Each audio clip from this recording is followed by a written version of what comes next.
I'm good. Did you miss me? I did a lot. A lot.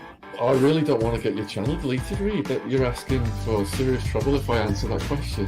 Well, then stop fucking talking about us, man. How much perceived value do you think we will lose? Well, I mean, we lose a lot. The establishment Republicans are not Republican in name only. That's what the GOP is.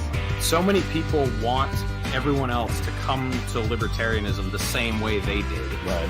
The slave mentality is praised. All right. Thanks, I want Mike. your phone to blow up with notifications every time the show is on. Thank you, Reed.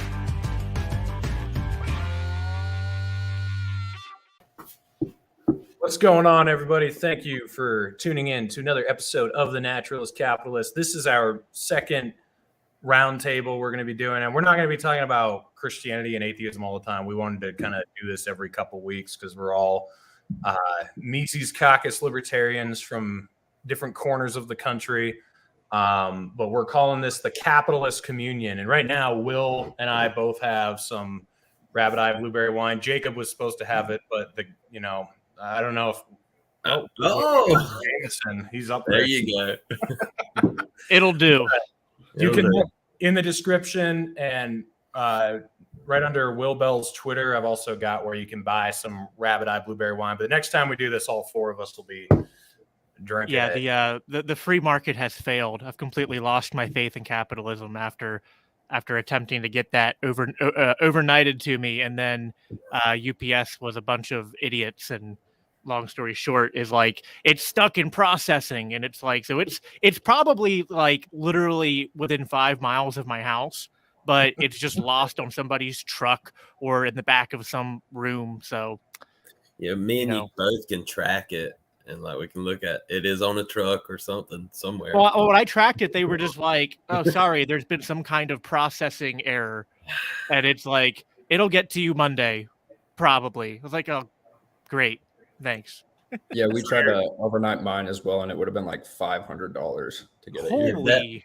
I thought mine was bad. That was crazy. I guess y'all still use like the Pony Express out there. Yeah, that's definitely it. Yeah. So, are you back to a Bernie supporter again, Jacob, or what's the deal now you've given up on capitalism? I mean, I don't know. I mean, the problem is Bernie Sanders. I'm too red-pilled to know like he's not a real socialist. You know what I mean? So, I don't know if anyone in America is. I mean, I was going to say, is there such a thing as a real socialist? I mean, the problem with socialism is everyone is a capitalist. That's what I've always said. Like, I mean, no, people are like, Bernie Sanders isn't socialist enough or AOC isn't. And it's like, yeah, no shit. That's the whole idea. That's the problem with socialism. That's why it doesn't work. That's what I've always said, at least. I mean, I really think that we need to model ourselves after Israel. You know what I mean? I mean, they have that perfect blend of apartheid and socialism, but only for Jews, and I mean, I think it's just a beautiful thing. Well, you just who's gonna tell them, guys? Who's gonna tell them? I saw that. they know how to outsource their production to another country, so they have the capitalism take place in another country, so they can live off the socialism in their own country. That's what we've got to figure out how to do. I think we just do the opposite. So yeah, I saw your quote tweet about Israel on my post about Rittenhouse. Oh yeah, like I have been given the keys to the Utah Libertarian Mises Caucus account on Twitter. And I talked to them today and I was like, I know I can be like way too over the line, like way too based, and I won't do that on this. And they were like, oh no, but be based still, like don't be ridiculous, but be based. So are you and Jeremy Kauffman going to get into shit posting wars now from different state affiliate accounts? See, I did that on my old account with the Massachusetts Mises Caucus. We got into the Israel tweets. I don't know if any of you guys saw that exchange. That was pretty insane. We got pretty edgy, which I don't know how I survived that and then got nuked for what I did get nuked on. That was whatever, but I don't know. It's stupid. Take notes on what you did get canceled for and adapt. You know what I'm saying? Like do it like what would Michael Malice do? Like would he use a verb like that? Well, see, Michael Malice is a perfect, like, he shit posts, but in a way that it goes completely undetected. Shit And posts right to the worst, biggest people, like hardcore, but you can't. It's like he does it in an untouchable way. there always has to be like a veneer of plausible deniability to be like, oh no, I didn't say that.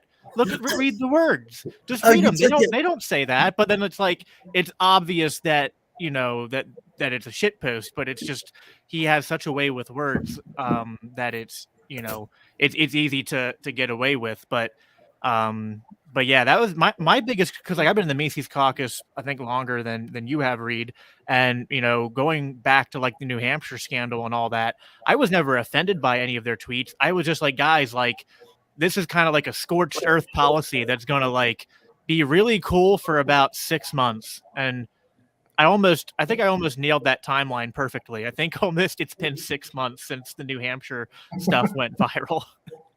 Yeah. I mean, I was talking with him today, and I said, I agree. Like nothing they said offended me, and it's totally stuff I'd tweet from my personal account. But even I think there's a line for an official Libertarian caucus account. Like there's some things that's like, okay, that's too much. I don't know. That's my opinion, at least. Yeah, especially if you're in like an official position. I think that, especially in Montana, a lot of these guys are Republicans who will pretend to be offended about certain things. So kind of have to ride that line. Yeah. So everyone needs to go follow the Mises Caucus Utah, Pennsylvania, and Montana page, because Jacob, Reed, and I run those accounts.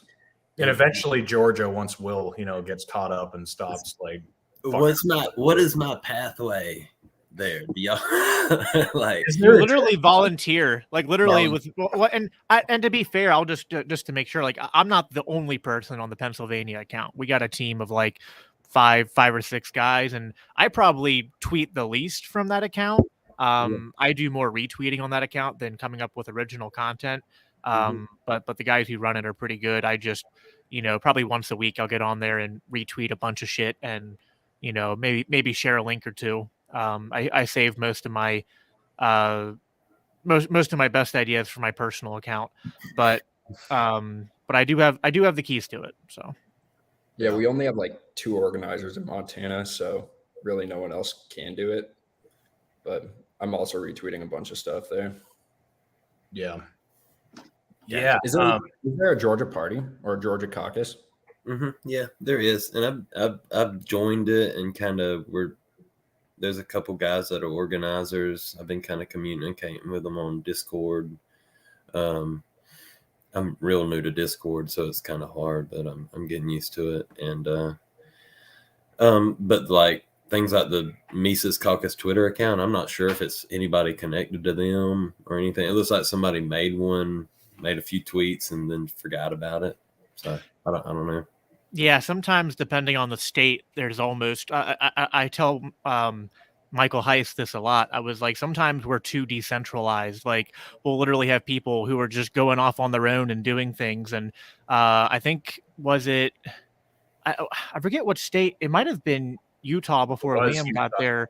Yeah, because like they had created a Mises Caucus account that wasn't an official one, and made some like they weren't like to me offensive, but they were just like really bad tweets. That was like 2 months ago or so, which then we on the national team stepped in and put a stop to that, because we were like, I mean, like it's like, listen, if you're gonna shit post, at least shit post for a good cause.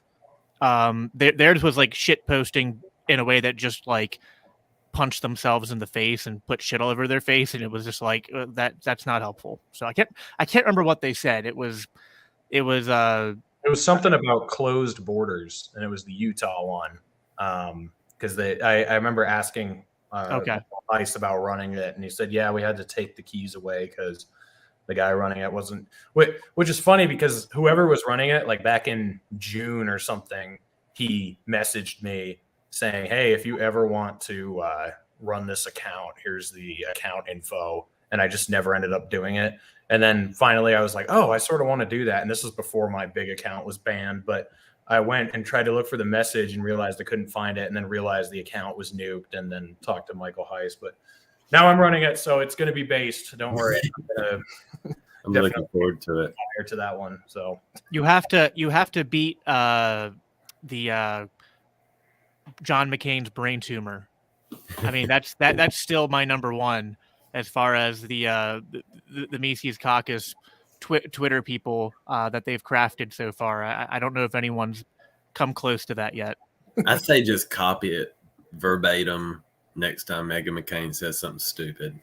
Bam, right under Was it. it New Hampshire that got child labor laws trending? Yeah. They did both that and the John McCain's brain tumor. They were impressive. My business is built on the back of child labor. So, so I was very pro that tweet. The reading that I saw from libertarians about that disheartened me. I mean, I there's a lot of people upset about that, and I was like, okay, so it was very blunt, and there was no like follow up and explanation from them right away, and so I was kind of like, maybe it wasn't the most effective messaging of all time, but at the same time, there was a lot of other, like, once they got trending, there was a lot of libertarians out there who were making really good arguments and really good points about it. So to me, I was like, I always kind of feel like, and I think here in the Mises Caucus, we do a good job at that. We're really good at doing like a good cop, bad cop routine. Like the shit posters are like that bad cop, and they get everybody pissed off and riled up, but then they're paying attention. So like we reel them in with the outrage, and then we have a bunch of people who aren't shit posters who are really good on the philosophy and on explaining things and providing that nuance.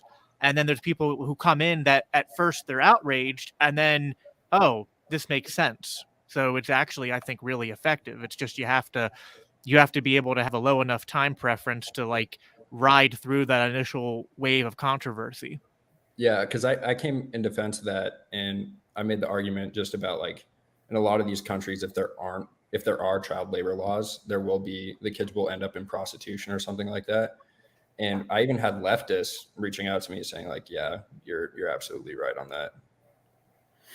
Yeah. So, what do you guys think about Rittenhouse? I think isn't there supposed to be a verdict this coming week? Aren't they closing on Tuesday? I think that's the schedule that's set up. I know the defense closed their case, so yeah, I mean it should be soon. I had not, so like I paid, so I looked a lot into it when the event first happened, and then since then I really hadn't been following it up until like the past 2 weeks, and then I was watching probably every day at work, like all the stuff going on, the live in the court, and I was trying to remove my bias from it just to watch it and just be like, okay, like let me get a feeling on this kid, let me get an idea of the circumstances, and try to not just knee-jerk react into what like all my friends and allies are saying. I want to come to the conclusion myself. The only That's critical not how you're supposed to do it, man. I know. You're supposed to decide what you think and then sift through the evidence and be like, oh, that doesn't line up. I'm just gonna I only do that with my religion. No, I'm just kidding. No, I will say, like, my initial reactions were a little bit mixed, but then I had to separate my personal feelings from the facts. My personal feelings are coming from that of like being a father and thinking it was really dumb to send a 17-year-old kid with a gun by himself into this situation. And I still feel that way. But that's kind of, for me, it's not that I'm trying to blame him, because it's kind of the same thing as like, I wouldn't want my daughter to be alone at night going to different clubs and drinking random drinks and stuff and not knowing who she's with.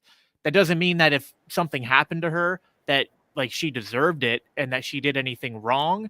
It's just like, it's not wise. And, from a parental standpoint, it's just like, I want people to make good decisions for their own personal safety. And, so there's that element to it. But as far as just the legality of the case and just was it self-defense or not, I mean, even the biggest lawbirds out there this past week have had to like backpedal and go, okay, it was self-defense, but he's still a piece of shit. It's like, well, that doesn't matter. He could be the biggest piece of shit in the world, but all we're trying to decide here was it legitimate self-defense or not? And does he deserve to have the rest of his life ruined by, serving, probably life in jail if he was found guilty? And there's just no objective way that you can say that that's the case. It was clearly clearly self-defense in my opinion. And I think his only mistake was more just like, it would have been wiser to not be traveling alone. It would have been better. Like, I've showed up to protests before and stuff, and even showed up in opposition to protests before armed, but I've done it with a group of people and we all stick together for safety. So I think Rittenhouse, we can certainly criticize, I don't think, because from what I understand, like his mom drove him there or something. And I'm just like, I don't know. I can't imagine I would drive my 17-year-old son, with a weapon, I don't care about the crossing state lines or any of that. That's stupid arguments. I just think that I wouldn't have put him in that situation, or at the very least, if I was going to, I would be there with him. You know what I mean? I wouldn't want to leave my 17-year-old son by himself. But to me, it's clearly self-defense. And I think on the his mom taking him there, wasn't it so they live 20 minutes away. I did just hear somebody say his dad lived in the community. I just saw somebody say that. I'm not positive on it. And then I also think it was his mom might have dropped him off at his friend's house, who was with their father that trained with them with guns and that kind of thing. And it was his gun, or maybe it was Kyle's gun that he held for him until he was 18, something of that nature. Yeah. And, I don't have any really big problem with that. And I see people in the comments trying to correct me. I know he showed up with other people. He had his one friend, something Black. The guy's last name was Black, with him. But at the time of the actual shooting, he had taken off and was by himself. So that was my, when you show up with people, you should try to stick together. It's not good to be traveling alone at any point. Yeah, I think what's really interesting about this, and not just this case, a lot of other cases, is people are trying to determine the character or the history or the political positions of the person in question. It's who cares? Even if he had done something bad in the past, even if there were reasons to think this is the type of thing he would want to do and that he actually wanted to go there to start fights, what matters is the actual circumstances of the situation that took place. Everyone's trying to apply all these outside forces that have nothing to do with what actually happened. And I just think that's really annoying. That always happens. It happened with the George Floyd case too. They're trying to show how bad Derek Chauvin was or how bad George Floyd was. And it's okay, we're literally trying to figure out what happened when Chauvin was kneeling on his back. That's what matters. And I don't know. It just always gets lost in the weeds over how good a person was this guy and how good a person were the other people involved and what were his political positions. And, was he a nice guy? And that just shouldn't matter at all, in my opinion. Yeah, I posted something about it, and this leftist from my school reached out to me, and she was like, "Why are you defending a white supremacist?" I'm like, "Well, let's pay attention to the case here. First of all, he killed 2 white people, and then are we putting him on trial for being whatever you claim he is or whatever ideology he claims he has, or is it because he shot people and he was in a situation where he needed to defend himself?" It's just pretty ridiculous. And I think the biggest thing here is why is the media magnifying this particular story? There's so many other lawsuits right now. I think Ghislaine Maxwell is on trial right now. And then so is Ahmaud Arbery, the guy who got shot by the vigilante white guys. That case is an hour away from my house. It's a big deal down here, but corporate news ain't really talking about it. Yeah. Man, that, that's that one's rough. That one is a rough case. And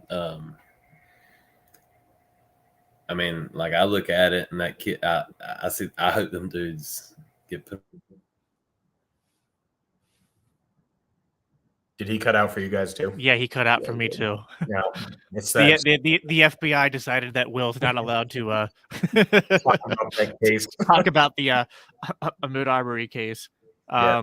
Yeah, no, I certainly think that case is a little, from my memory, a little. Oh, there he's back. You cut off right before you got to make your statement. Yeah, yeah. Hey guys, I just honestly like I hope justice is served in this case because like watching that one, it's pretty gross. I saw like the father, the dude that shot him, is connected to the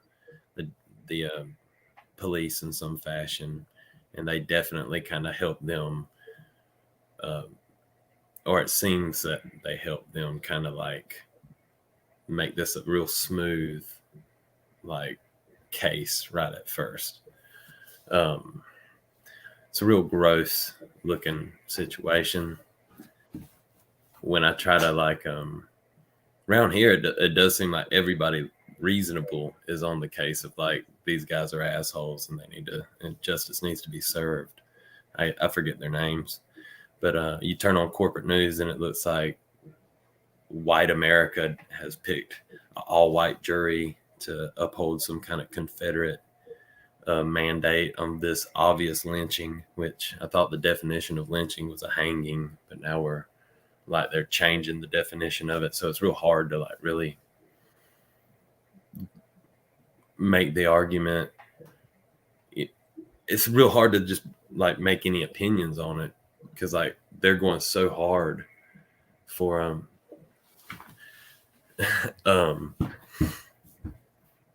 claiming like just we're all racist down here and our courts are racist and we're gonna like do something. So you want to sit there and like be like, hold on, just wait for justice. But then I don't know. We'll see what happens. I don't want to speak too much on it because I'm not like following it super closely. Yeah, I haven't. Go ahead. I haven't looked into it since it happened either. But I remember when it first happened, there was a lot of people, even in like my Mises caucus circles, who were taking the side of the people who shot him just because, like, oh well, he was trespassing, and I was just like, I don't know. And I mean, it was like, I feel like sometimes in like in the Mises caucus, we're bringing people in, and like they've only consumed like the surface level as far as like the philosophy. And when you go deep into anarcho-capitalist and libertarian philosophy, like, yeah, it is about property rights, but there's also like, reciprocity in enforcement of property rights that's really important. And like, and it's like, even if they would have caught him in the act doing it, I'm not sure that would really justify just gung-ho, going after him, but let alone to go like, see the footage and then go in their pickup truck and go driving around to find him and then, pointing a gun at him the way they did. That's just to me, it just seems silly. Like I'm an anarchist, but what's that? There's that cliche saying anarchy means no rulers and not no rules. And it's like, I'm not an anarchist because I want to live in a chaotic, like gung-ho, might makes right sort of society. I actually do believe in, what I like to call a polycentric legal system. And I think that an anarcho-capitalist society there'd be a lot of private law based in contract and insurance companies and all sorts of things, and we don't have time to go into like all the nitty-gritty, but the point is like that kind of behavior is going to be very strongly disincentivized in an anarchist capitalist society, in my opinion. It's not, we shouldn't, like, it's one thing if someone breaks into your house in the middle of the night while you're there. It's a completely different situation than I have footage of somebody who walked through my house and I don't see that he took anything, and now I'm going to go chase him down and gun him. Even if he had taken something, that's not the preferred way for seeking resolution. Like, even if they like, oh, he took my TV, it's like, okay, is it the wisest and is it a reciprocal response to then go find where he lives and break into his house to steal your TV back at gunpoint? Like that is not like if that's what anarcho-capitalism was, I wouldn't be for it. I don't think that's how property rights are enforced. I feel you. And just to be clear, I think I keep forgetting the kid's name. Ahmed Aubrey, but I think he was Ahmed. He was alleged. He was either walking through the community or something, and he was like kind of like hanging around a house that was in construction. And like as a teenager, yeah, I've done that as a teenager for sure. Like and there was not any crazy rednecks chasing me down. Like they chased the boy down, evidently. Like there's video of at least 2 vehicles. I hear one was brandishing a Confederate flag license plate, which looks terrible. Like that shit is gross. But yeah, like you say, sure, if the kid was stealing a TV and they were holding a gun on him, being like, halt, and we're calling the police or security in an anarcho-capitalist world that we want to build towards or whatever, there would be some justification. But then like now they have them like they're chasing the boy down. You know, some obvious rednecks. These dudes are rednecks. As a redneck, I can say there's some rednecks chasing this black boy down, probably scaring the shit out of him. And he decided to, you know, like not comply with these guys' vigilantism. And they had a tussle for the gun, and the dude shot him. And then the cops kind of came up there very callously. I think they kind of watched the kid die. Did not seem like anybody really cared. Maybe he was already dead. I'm not sure. There's a lot of conflicting information coming out, but it don't look good for those dudes. And I haven't seen anybody really happy with it. The district attorney down here lost her election immediately afterwards because it came up that, like, you know, good old boy system type stuff was going on. I think the dude that shot him, his father was like, he might not have been a cop, but he was some sort of I thought he was a retired cop or something like that. So he was retired something with the police force. Maybe he was a cop, a retired cop. I thought it was a retired cop or retired sheriff, or I don't know. It was something like that. It's been a while since I looked at it, but I'm pretty sure it wasn't a sheriff, but it was something involved with them. And that good old boy system, especially down here in the South, definitely needs to have a light shone on it. Well, we don't want a society where people decide to act as judge, jury, and executioner. Like that's just not the building blocks for a functional, you know, peaceful society. You know what I mean? Like even if you have really strong, good reasons to believe that, oh, this is the person that committed the crime, it's like there should be a process. And you know, the idea of like innocent until proven guilty does have merit to it. So like even if like in your own head it's like, I know this is the guy who took my TV, it's better for you to seek some kind of arbitration process, because then what happens is you show the community around you, hey, here's footage of this guy in my house, and you see he took my TV.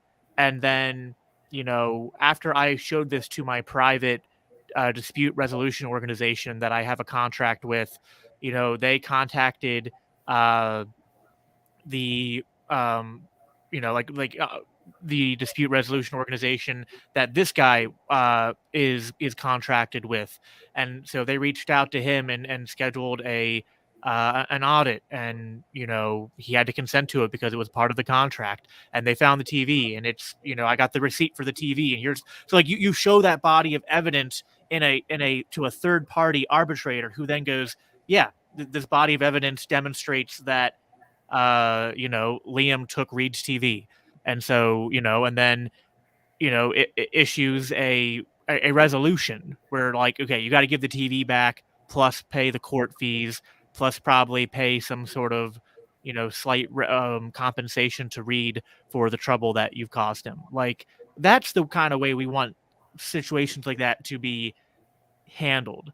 It's just not, like I'm all for, I'm a gun owner. I'm all for self-defense, and it's a different situation. Like, it's completely different than, like, listen, if I'm sleeping in my bed tonight and I hear a window break in, yeah, I'm probably going to go down with, my AR-15 and be a little bit more ready to defend myself and use lethal force than I would if it was something like after because you don't know in the middle of the night why somebody's breaking into your house, and they can pose a threat to you. But we have to recognize different situations are different. You know what I mean? Like, we can't just extrapolate out and oversimplify things. I would be going with the sword of the spirit and the shield of faith and the helmet of salvation. No, I'm just kidding. I had to give you shit there. Sorry. If you drink poison, you won't die. And if you, I forget what were all the I forget all the tests that was it Jesus said, like, it's a sign of my believers that they'll be able to do all these things. Oh yeah. What really pisses me off is, everything is over racialized. So obviously Kyle Rittenhouse, he shot those, whether or not he's a white supremacist, which I've never seen any reason to think he is. He shot those people in self-defense. Derek Chauvin with George Floyd, that was obviously not a racist move. I mean, I think they used to be co-workers, and he even had one of the cops that was standing next to him was Asian, and there's no reason to think any of that was racially charged. So when the media overly racializes everything, it loses its potency. Like, when there actually is something that could be racially charged. I don't know about you guys, but I'm just automatically skeptical now whenever I hear that. Well, it makes me really angry, because what you end up getting from that is then the conservative response, which is, well, let's look at the actual statistics. And then they start to make statistical arguments about, why the criminal justice system isn't racist, when you could just skip that argument entirely and just say, well, the thing is that people are getting killed by cops, right? And white people and black people get killed by cops. Like, if leftists really wanted to have the best strategy, they would just skip the racial element altogether and just say white people are getting killed too, just to avoid the conservative argument, which is like, they point to statistics, and you don't even have to get involved in that. You can just skip it entirely. Yeah, Dave Smith made the same point on Joe Rogan's podcast back in 2020, where it was like, if Black Lives Matter actually wanted to make progress on police accountability and criminal justice reform, they wouldn't have named their organization Black Lives Matter. It would have been like Accountability for Killer Cops, or something like that. Like, but when they call it Black Lives Matter, it's inherently going to, it's just human nature. You're going to provoke a reactionary response. I personally tried not to do that, and I tried to sort of work with Black Lives Matter at first, but then even then, like, if you saw it evolve at the beginning, they were much more reasonable and approachable, but over time that movement just became more and more racialized, more and more about identity politics, more and more about left versus right, and it became less about actually dealing with the issues. And so on both ends, it just it's part of this problem with the left overall, which is just playing in identity politics, which are just completely toxic. Do you think the way like Black Lives Matter went that direction, like whatever the movement, I agree with you on the name. It's needlessly divisive, but do you think like it went that way because of the people that were actually in the movement, or do you think it was kind of the corporate press moved it in that direction to kind of maybe? I have it's like I'm always seeing this right left narrative kind of really pushed by those in power, and I think it, like, they try to divide it on race, they try to divide it on religion, all that kind of stuff, and just the culture war, pushing it on us or pushing on everybody. It's almost like a trap. Like when we're sitting here starting to talk about ending the wars, ending the drug war, economic policy, all this shit that I think all of our logical minds can point to obvious solutions for that. Then we start arguing over racism or college, critical race theory, transgender issues, all this kind of stuff that is just, it's obviously right versus left, and people just divide up in these camps. Do you think, just my question, do y'all think that's Black Lives Matter, the organization, the non, is it their fault, or is it the fault of the people that tell us about them? A lot of people who's you could blame. I mean, the media for one, but really this all can be traced back to the universities, I think, primarily, because that's where a lot of these ideas originated, and then they've been weaponized by politicians and the media to frame our political dialogue in our country along those lines. So with Black Lives Matter and like everything that was going, sorry to cut you off there, but with everything that was going on last summer or last spring, summer, I was actually sympathetic toward a lot of the people, because even though an organization like Black Lives Matter can be corrupt, I think that a lot of the people who are involved are not corrupt. It was kind of dumb what Joe Jorgensen said about the movement versus the organization, but there's a little bit of truth to that too. Like, not everybody in an organization is like the corporate overlords of it. There are people there are people in the Republican Party who are good. There are people in the Democrat Party who are good. It's just like the Libertarian Party. Like, we see there are a bunch of shit bags running it sometimes, but a lot of the people in it really care about things. So I don't think like writing off the entirety of all the people who, were at the protests or care about police brutality or care about racism or whatever. I don't think that's smart. So I actually went there in, I think it was in June. It's in Denver. I went to a big protest, and I walked around and I talked to like 100 people, and I was asking them, you're all saying no justice, no peace. You got to describe justice to me so we can achieve peace. Like, you got to know what you want. And none of them did. And, the chaos just got worse and worse, and the looting and everything it got worse and worse. And then we had what happened in Kenosha happen eventually. And I ended up like losing sympathy for any of the people that I initially cared about. Because initially I was like, yeah, there's some people who really care about this. But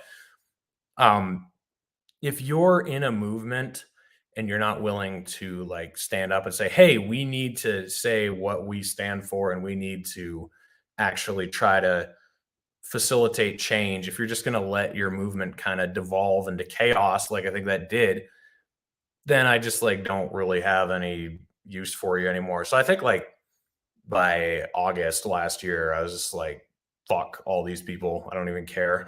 So, I mean, maybe that wasn't the right reaction. I think maybe the initial reaction was better, trying to realize it's a group full of individuals and some of these people really care, but there are just so few of them that seem to actually be demanding anything.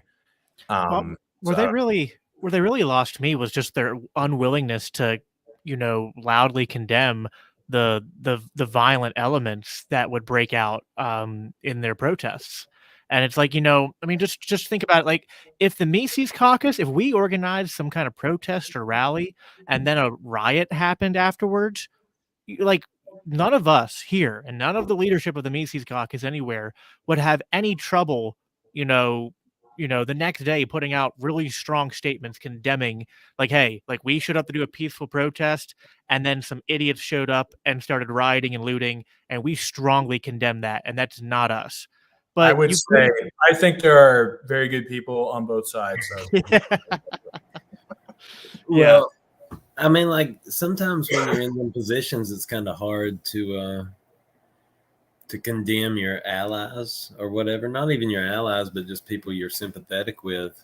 Because, like, you could look at some of them situations where violence did break out, and it wasn't necessarily like the Black Lives Matter side starting it. Could have been a counter protest or cops or something. Not defending it all. Some of the stuff. I'm sympathetic to the idea that perhaps sometimes there were, cops maybe, or, undercover people that might have been trying to, instigate that stuff. It's certainly possible. Do y'all remember like the pallets of rocks or like just being Yeah. left around. Like there were Yes. pallets of rocks being left around the cities and stuff like that. That's weird shit.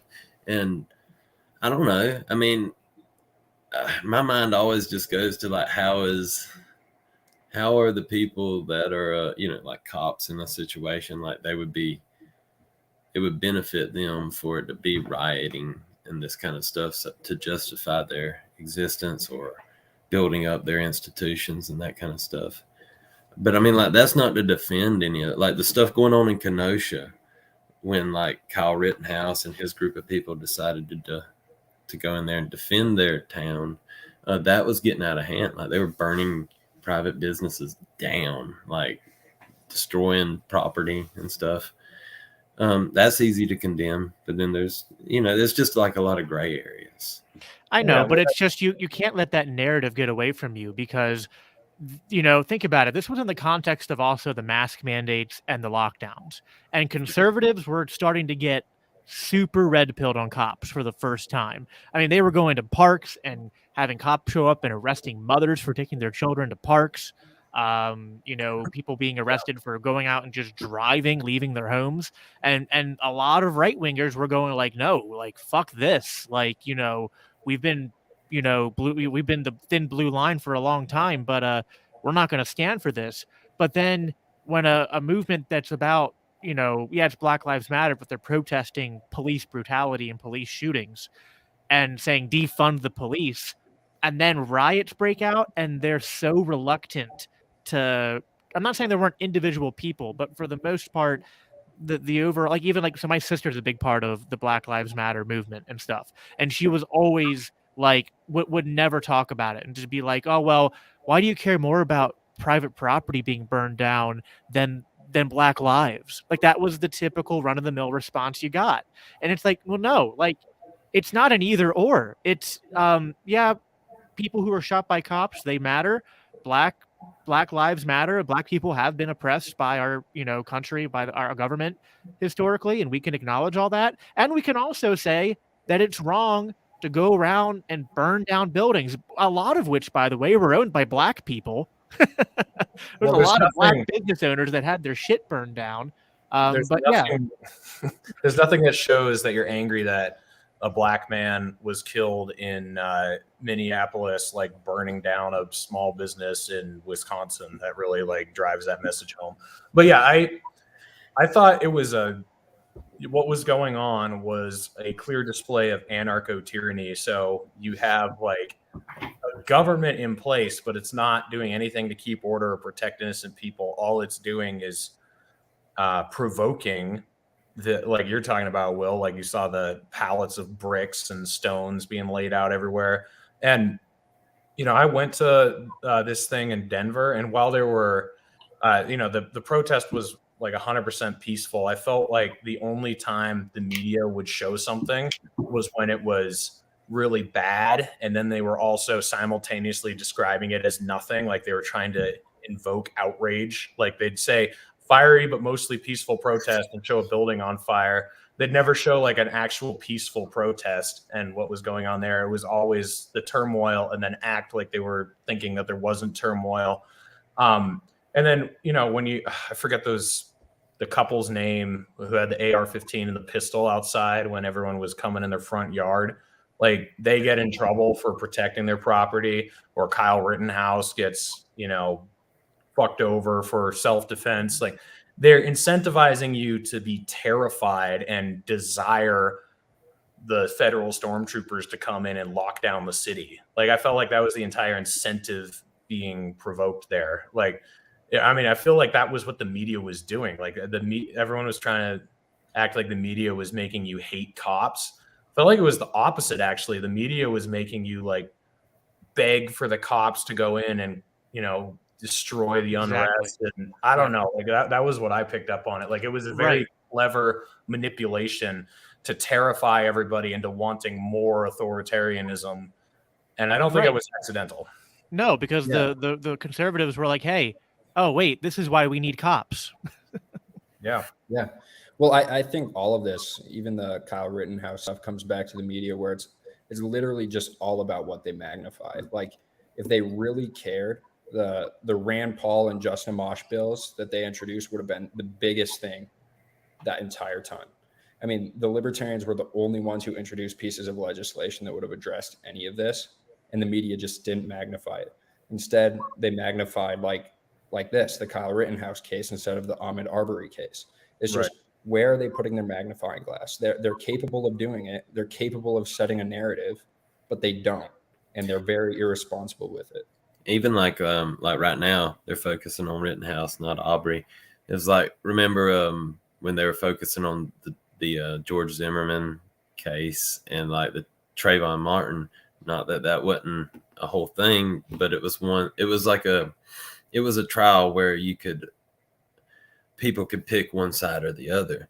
But the same time, somewhere else in America, I think the kid's name was Tamir Rice, like a little 12-year-old playing with a pop gun, and cops shot the kid. There's no way you could sit there and have everybody's boomer Fox News loving uncle would be on the side of, no, that's gross and egregious and somebody needs to pay.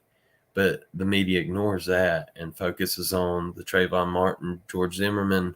Not saying that's clear cut or anything, but they focus on the stuff that makes us all fight each other. Right. Yeah. And this is kind of like going into also like what Reed and I were talking about earlier today when like Reed was you had Andrew from Popular Liberty on your show the other night, and then we've had some conversations since then. And there's this problem in like on all sides, even in liberty circles, where people get caught up identifying what they are by what they hate, and becoming just everything that they do is defined by what they hate, and what we can't do what are we have to be the opposite of what these people are, and everyone has it. There's always a them, and we have to stop them. And what pisses me off the most about all of this is that it's like, especially when libertarians do it, is like you're becoming, in my opinion, useful idiots for the state, for the duopoly, because they love when you focus on these dumb culture wars. It doesn't mean I don't have problems with the radical left. It doesn't mean as a Christian I don't share some of those criticisms about things that are going on at the cultural level. But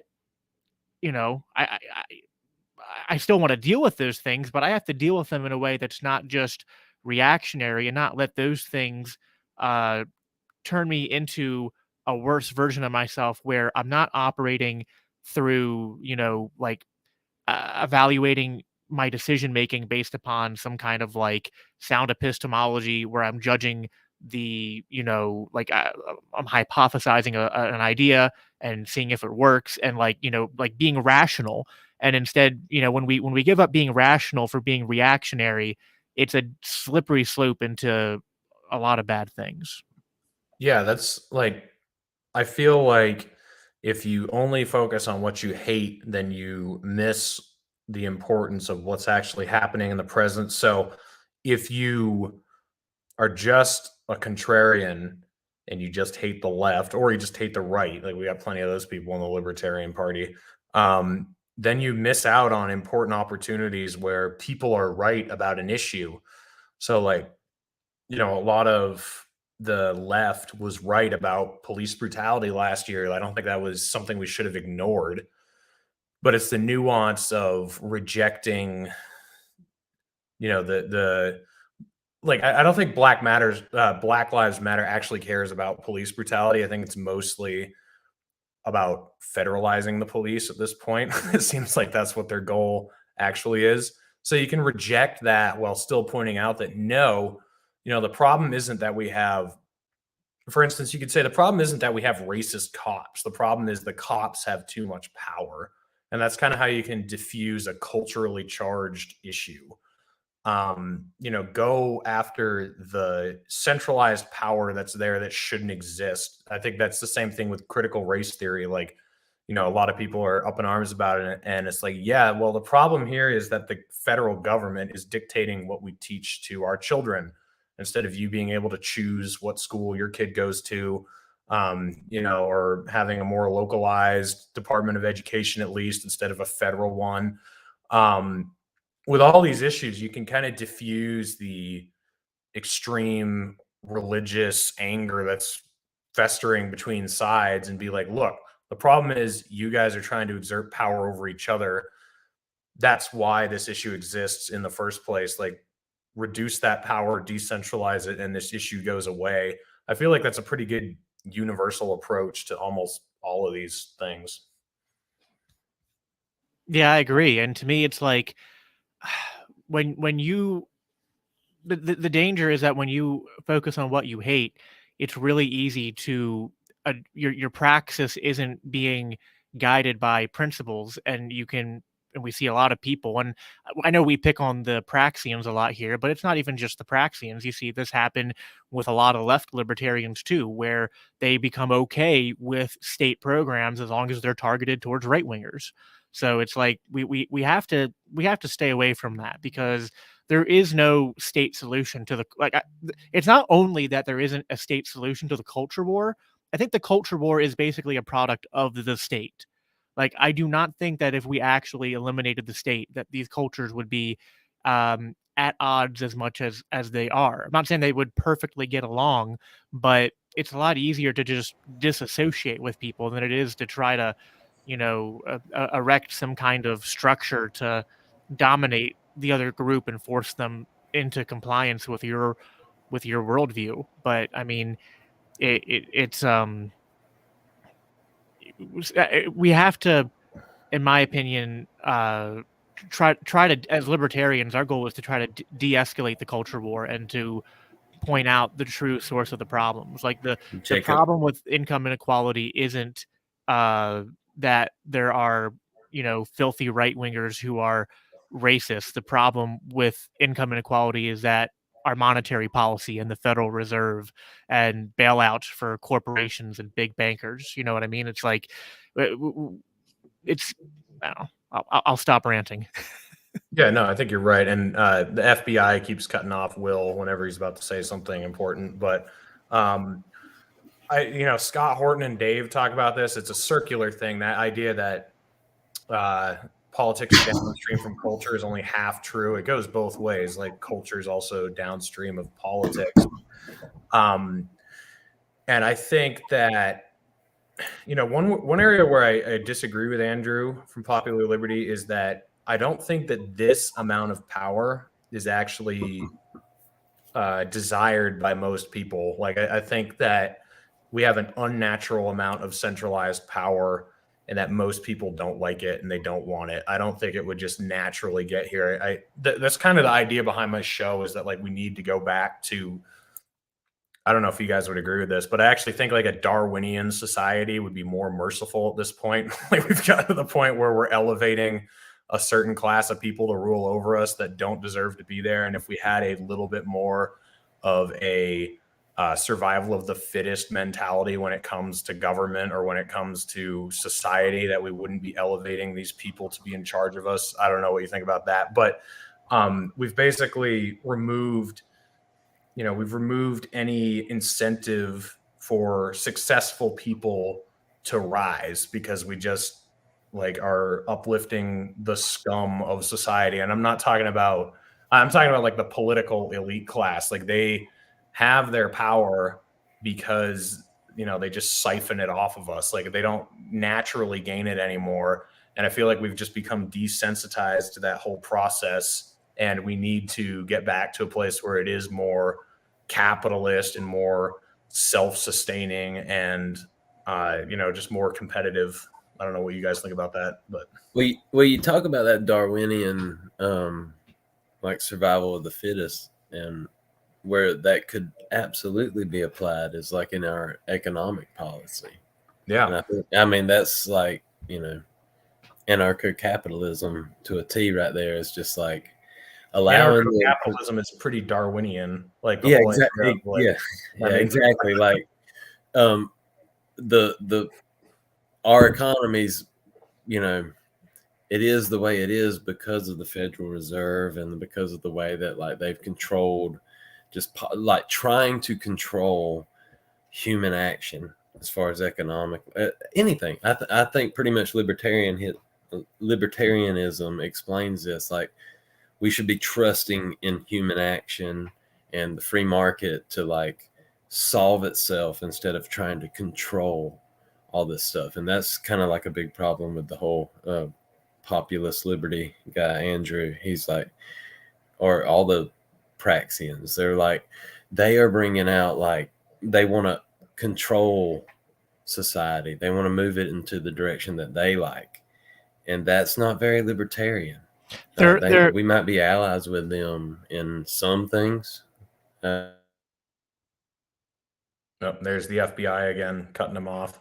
This is the anytime we start talking about the Praxians is when Will gets cut off. So I mean, you know, Maybe that's he is an FBI agent, and he's just like, "Fuck you, Will."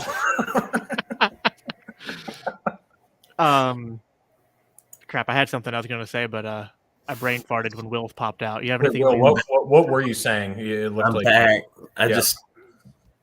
I don't know where y'all lost me. You got most of the way through it. We just lost you for like the last 2 seconds there. Well, my main point is just like libertarianism is about rejecting that power of the state, and that's what we should be working towards. Like we all have these different things where we're not necessarily 100% libertarian in our thinking. But in regard to like where we are libertarians, like where we're speaking publicly as libertarians, we don't need to be talking about tax policy that's going to be investing in the stock market and that kind of stuff. I think it just rubs me the wrong way, especially like the stuff that talking about controlling society or the elements of degenerate society that we don't like or they don't like. It's almost like, and Reed, you've had Andrew on your show. Liam, have you had Andrew on your show? I've talked to Andrew, but we're gonna redo the podcast. Yeah, because I have him coming on the end of the month, but they dropped the N-word too much in it, so they're gonna reshoot it. That's exactly it. No, they didn't drop it enough. That's the problem. Things are best for Tower Gang guys. Yeah. But my analysis, and I don't know if it makes sense, but maybe you guys can tell me if it does. It almost feels like Andrew and the Praxians are trying to centrally plan society from the bottom up. It's like it's weird. It's counterintuitive. It's like they're not trying to take over the federal government and like centrally plan from the top down.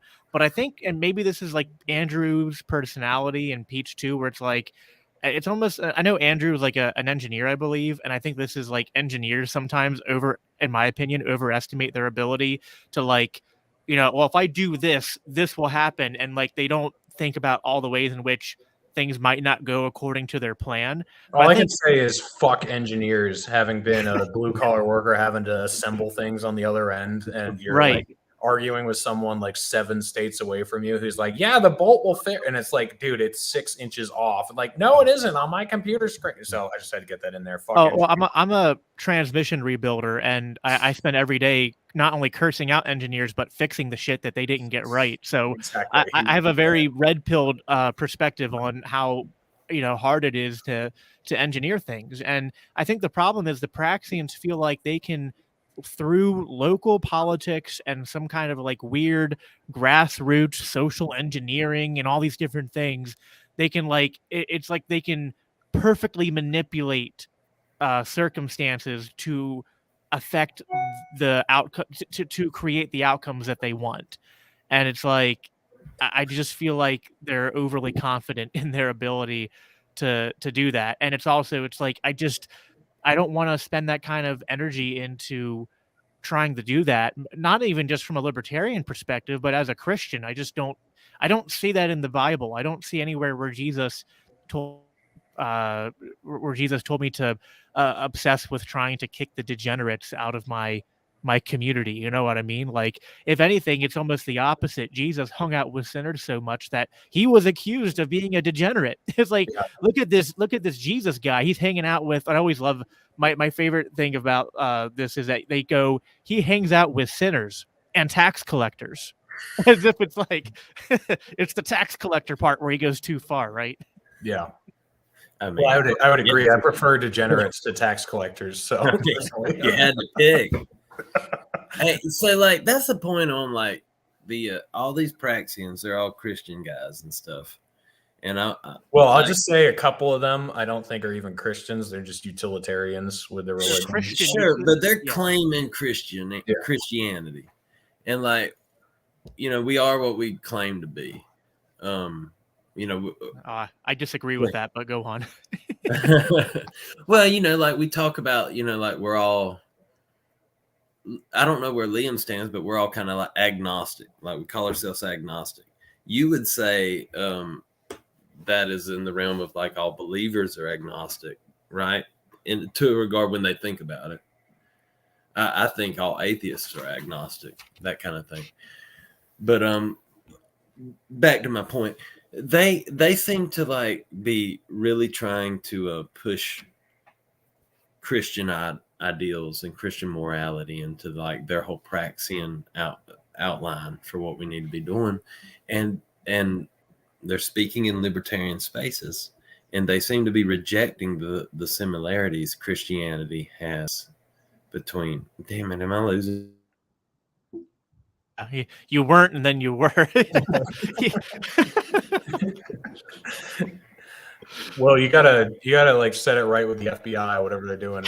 You're back now. You're moving again. So I think I know the argument that or the question that you're trying to ask. And honestly, like when they use Christian arguments, at least some of them, I see it more like the right using Christian arguments to argue for like allying with Israel or something like that. It's not necessarily like core Christianity. It just seems to be like the first thing that the devil says in the Bible is like, did God really say that? Like, it's like essentially twisting God's words, using actual things found in the Bible, and then arguing against the Bible using God's name in vain. Other words. Yeah, exactly. And it's like I was getting to that point and the internet cut me off. Damn it. Maybe it's God. God doesn't want some filthy degenerate like Will spouting off biblical principles. It's a heresy. Hell, Satan! Every time I start to get real eloquent and get in my groove, I lose my internet. Yeah, they're just trying to make you look bad, man. Exactly. Yeah, it's something like they it's almost like something that's really like I view the Bible as true. I view it as the Word of God. But when you take parts of the Bible out of context and bastardize them, you almost make them evil. You know what I mean? Like things taken out of like the Bible's kind of supposed to be read as a grand narrative from start to finish. And it's almost like, I mean, there's more obvious examples of this. Like if somebody goes, and only reads up until like they stop a couple of verses too soon in the Abraham story where Abraham takes his son Isaac to go sacrifice him. You know what I mean? Like they'll come away with a really warped understanding of what the lesson of that story was supposed to be. Is that what I did? Yeah. Shit! I gotta go read it again. Right. Yeah.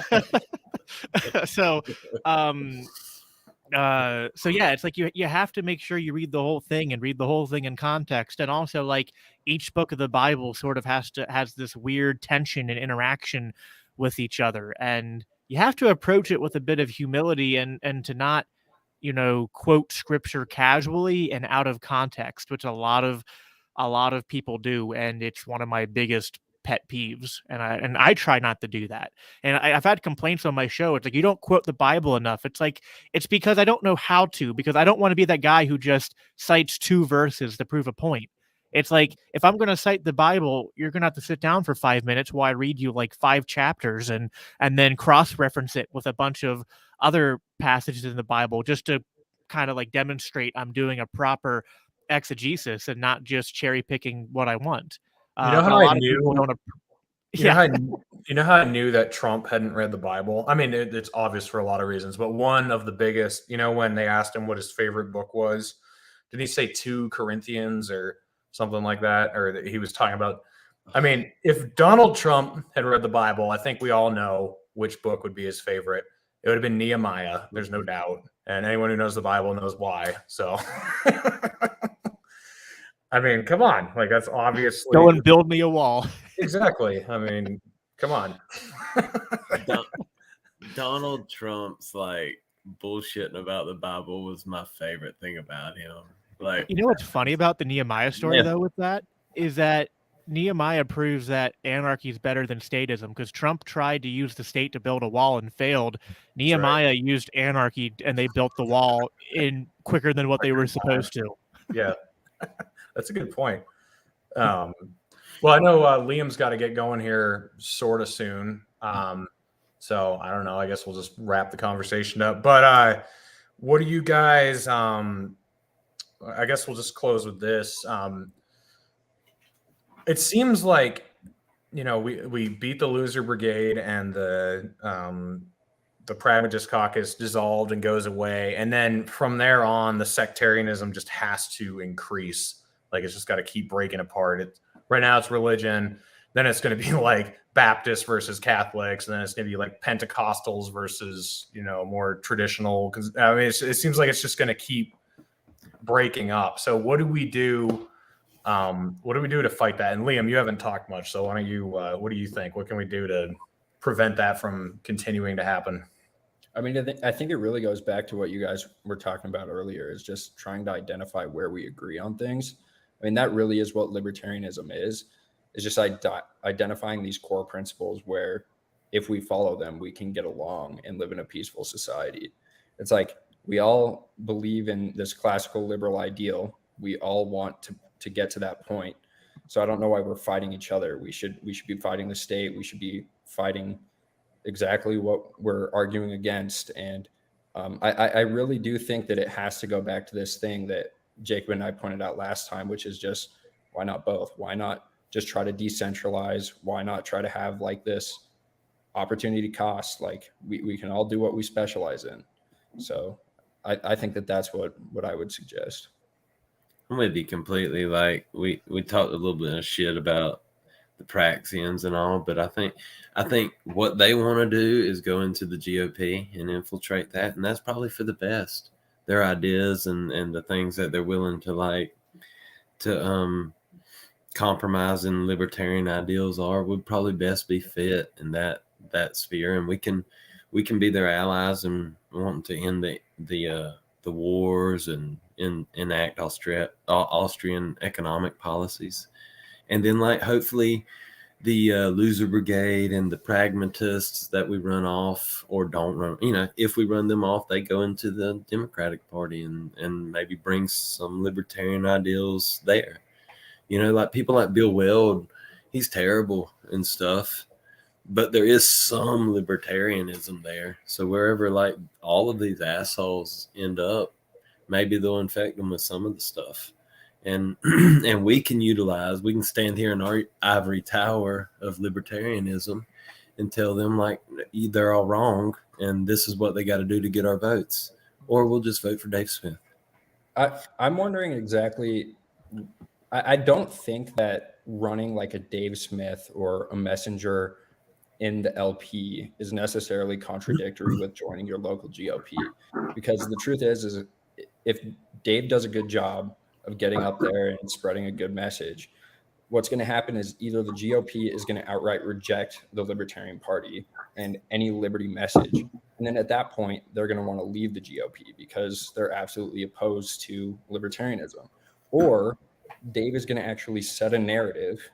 The GOP is going to accept it and actually buy into those arguments. And then you can use that in the local GOP. But it really depends on where you're at. Like, different counties are going to receive the LP better than they would the GOP. And I think that we really just need to try both and see what works. Yeah, we need to be attacking from multiple fronts. And I do want to quickly point out that the only monologue Will has gotten off without interruption is where he praised Bill Weld a little bit. So that's a little... Dude, I was a Gary Johnson stan for 10 years. Like,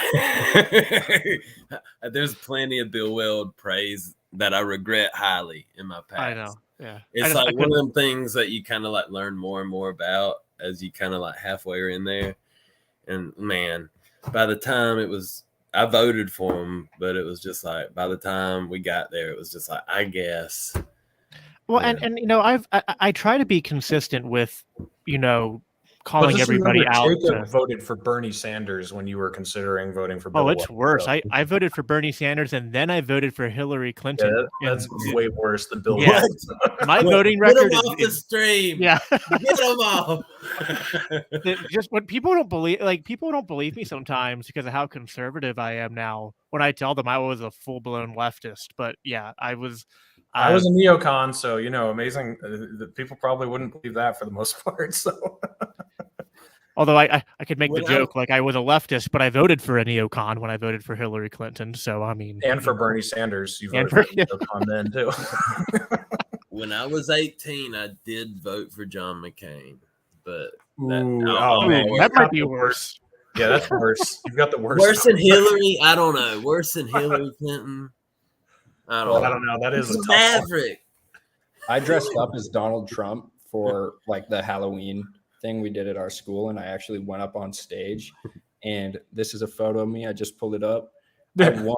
I took first place, and like this was, I was actually. This is so terrible. I celebrated like the bombing of, I think it was Afghanistan when they dropped the Moab. Like that was Yeah, I huge. And remember then a everyone month did that. later, it was like How old are you, Leon? 21. God damn.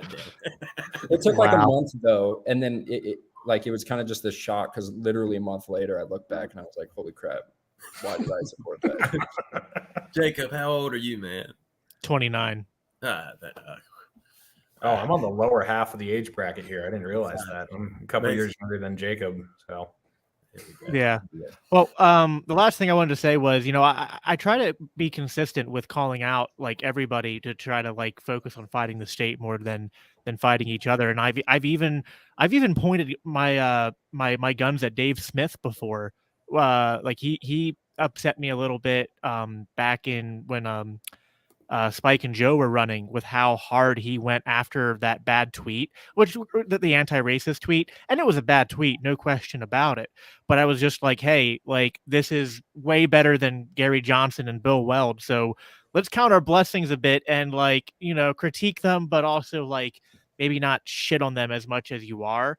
that's how I became friends with Dave Smith, by telling him that he was sucked by being too hard on Gary. That's how on, that's weird. That's how I became friends with him too. Was actually I called him a crybaby, and then somehow we ended up private messaging after that. And then like I apologized for calling him a crybaby. I was like I should have just. I was teaming up on him with a bunch of guys, and then he ended up like engaging us. And then we ended up having him on my podcast and talking it out, and we became friends. Dave models that you know, like he models that Jesus teaching of turning the other cheek pretty well.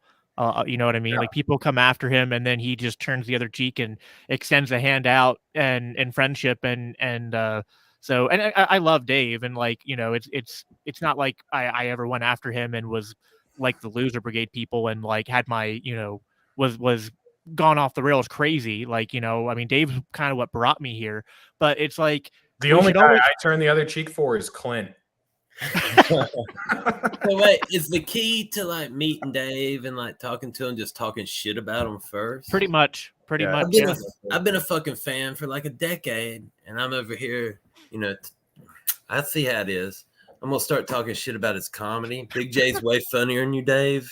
And the more you lean into Christianity, the less funny Legion of Skanks becomes. Get out.